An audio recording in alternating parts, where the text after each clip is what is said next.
This press conference this morning, Lawless Britain, is the beginning of a 6-week campaign.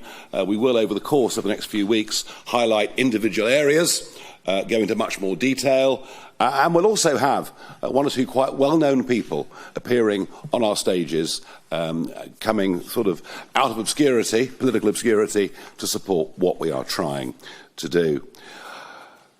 One of the things I think that has sort of really led to deterioration of trust in politics are successive Home Secretaries telling us crime is falling. You hear it every year, crime is falling, so please don't worry your poor little heads. Well, that's because the crime survey for England and Wales is based on completely false data. If you look at police recorded crime, which is what we've done for our research all through this, you can see that actually there are some significant rises in crimes of all kinds, particularly crimes against the person. We're actually facing, in many parts of our country, nothing short of societal collapse.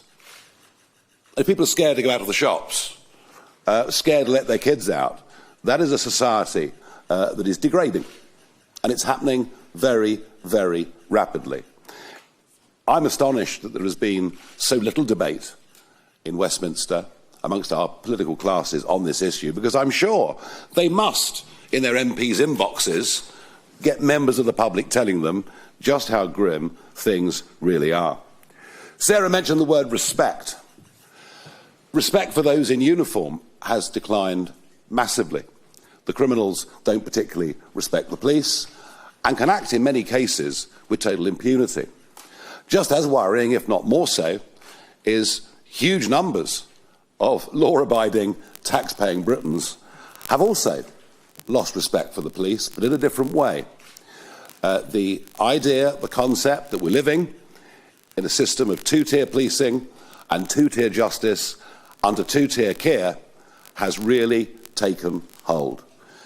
You only have to look at the reluctance to prosecute those violent thugs in Manchester Airport who beat up those police officers. It took months and months and months for any prosecution to be brought, and I suspect the reason that it happened is because Reform said if they didn't, we would take out our own private prosecution. And yet, Lucy Connolly and others like that, and she received a 31-month prison sentence, albeit for saying something deeply intemperate and wrong, of that there's no question. Her case was dealt with in days. So we are in a real, real mess.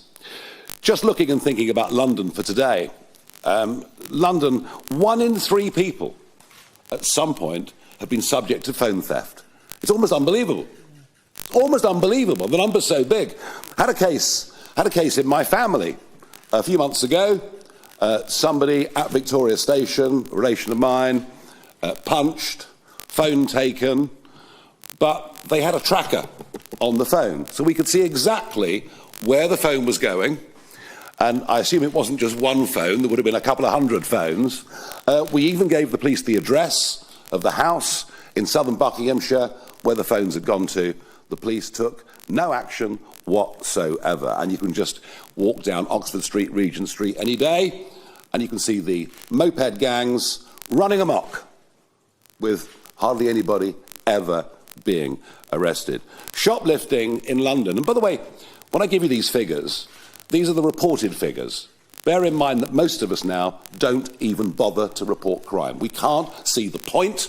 If it comes to theft from our properties, we worry what it might do to our insurance premiums, and most people don't report stuff because what is the point? But quite extraordinary that in London alone, shoplifting should be up by 150% since 2021. Muggings in London, up 26% just in the last 2 years. But I sense, again, many people, frankly, just too embarrassed to report the fact that they have been mugged. Taxi crime is another reason why people are leaving. John Friedrichsen, the shipping magnate, he's going, taking his millions with him, saying London are increasingly reluctant to come to London because they know what is likely to happen to them once they arrive. So it is a very, very serious problem. But there's a parallel from which I think we can draw great inspiration.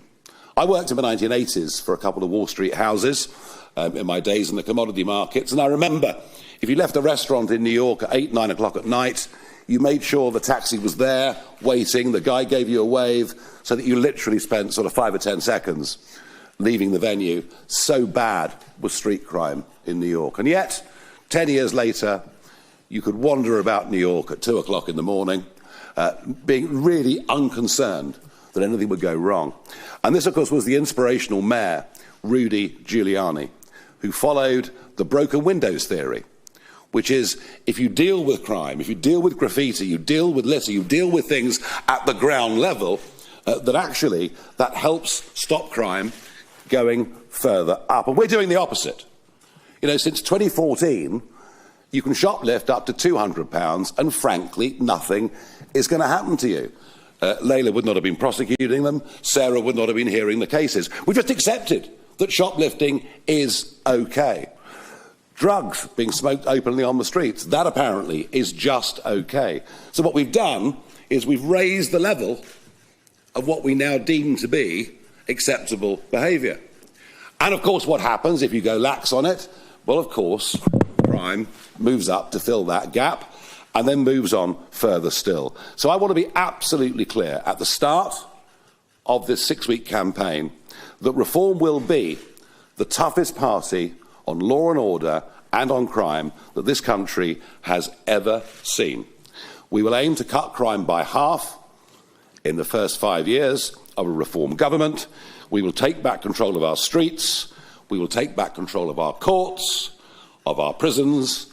And if you're a criminal, I am putting you on notice today that from 2029, or whenever that may be, either you obey the law or you will face very serious justice. Now, in terms of policy proposals, I'm going to reiterate the point. Zero tolerance policing. Every single shoplifting offence, however small, should be prosecuted. Every single mobile phone that is stolen, if we can track it, we need to go to the addresses and find out who these people are. Stop and search.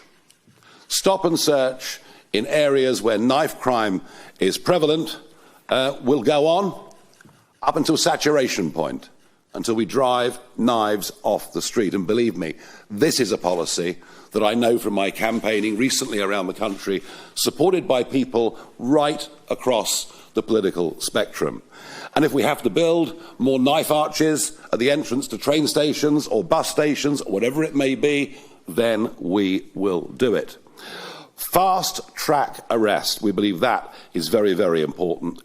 And if we have to open pop-up custody suites and centres around the country, we'll do so, because many police stations not just closing in huge numbers around the country, but many police stations, including a local one in Clacton, have lost their custody suites. So we believe that fast-track arrest, holding people, is right. And perhaps the biggest pledge that we would make today is to save 30,000 more police over a 5-year term of a parliament. And we will scrap all diversity, equality and inclusion roles, and we will aim for a higher and physically tougher standard of police officer on our streets. I think that if criminals slightly fear the police, that is a desirable place for us to be as a society. I knew a chap who'd served in the Grenadier Guards. He'd served in Afghanistan. He'd done 2 tours, one of them a very, very brutal tour. He came back in his late 20s, applied to join a county police force, but was rejected. Rejected. A fit, young guy, an army sergeant who'd done service, told to come back next year because they were having trouble with their quotas. Enough. Enough of all that rubbish. And in fact, on that theme, we would look very much to go to people who have served in the armed forces, who we think would make ideal police officers. Fast-track courts. We have a massive backlog in all levels of court cases in this country, partly down to the repeated lockdowns that we went through, and partly down to the fact that actually, astonishingly, so many magistrates' courts have closed since 2010. Up to 50% of magistrates' courts closed since David Cameron came to power in 2010. So we would aim to reopen those magistrates' courts, and we would reach out to former and retired magistrates and say to them, please, we want you to come back to this job, help us in this national effort to catch up with the backlog and to start dishing out proper justice. And of course, we know that 10% of criminals commit 50% of all crime in this country. So it won't surprise you to know that we are not supporters of the Labour government policy of early release for offenders. Weren't some of those scenes outside our prisons deplorable? People being let out, being met by Lamborghinis, Rolls Royces, champagne being opened, and the reoffending rates have been truly horrific. No, we take a very, very different view, and we do absolutely think that if anyone commits more than 3, and whilst of course prison should aim initially to rehabilitate and to educate, if people are, convicted of more than 3 serious offences, well, frankly, we think that puts them on a course towards life imprisonment. And the same goes for sexual offenders and violent offenders. We believe they should serve their full term, not just as punishment, but to keep the rest of society safe. So we're very strong on that. Commit the crime, pay the price, be you a shoplifter, be you someone carrying a knife, whatever it may be. And we would look to free up tens of thousands, up to 30,000 prison places. We will build Nightingale prisons. You remember the Nightingale hospitals?